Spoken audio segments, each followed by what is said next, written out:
First, senior Romney campaign advisor, Barbara Comstock, joining us. Nice to talk to you. Thanks for being with us.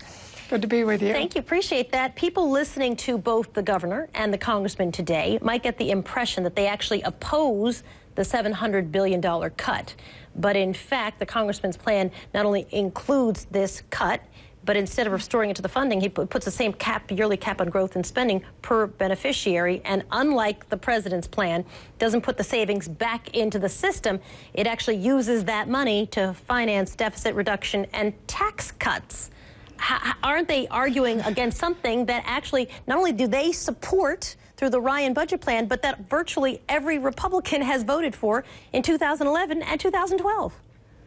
Okay, well, I'm not sure if there's a question in there, but why don't we start with the fact that nobody 55 or over needs to be part of this discussion, because under the Romney and Ryan, what we're putting forward with the Romney and Ryan team, it will change nothing in Medicare if you're over 55. Actually, by the time it's implemented, it'll probably go down to about 53 or so, because it takes time to phase it in and change it. So the same plan, we are not stealing the $719 billion that Barack Obama took away from Medicare, from current seniors, from my parents who are retired, from Paul Ryan's mother who's a senior. Let's stop there, because the stealing thing, right, is really what that long question I asked you. The Democrats voted for it. Okay, the Democrats voted for it. So let's say if the Democrats voted to take that Medicare money that we all paid with our premiums when we all work in our paychecks, we pay those premiums for Medicare, so it'll be there. They took out that money, and they're putting it into Obamacare. That money is not taken out. That money is a reduction in the growth over 10 years, right? No, and that money doesn't come from the benefits. Okay,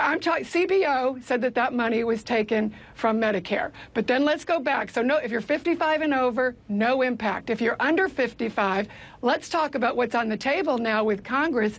It's the Ryan-Wyden plan. Everyone likes to leave out Congressman Wyden, a liberal from Oregon, who worked very responsibly in an adult way with Congressman Ryan to come up with an option. So younger people like you and I and our kids will have a future where we can still have the same Medicare that's in place. But if you'd like to choose, if you want to look at things and choose a different option, we will have different choices. Younger workers, 55 and over, it stays the same. Younger workers, we get a choice. What's wrong with the choice? That's why when you had Ben LaBolt on here earlier, he couldn't answer that, and he couldn't answer that Ron Wyden supported this very sensible plan for younger workers. Here's what Ron Wyden said, who, by the way, voted against the plan, as you well know. He said this in a statement that was released. No, he didn't vote against his own plan. He voted the whole budget he doesn't like, but the Medicare plan he supports. It was a policy proposal. He said, I did not, this is a quote from him in a statement from his office, I did not co-lead a piece of legislation. I wrote a policy paper on options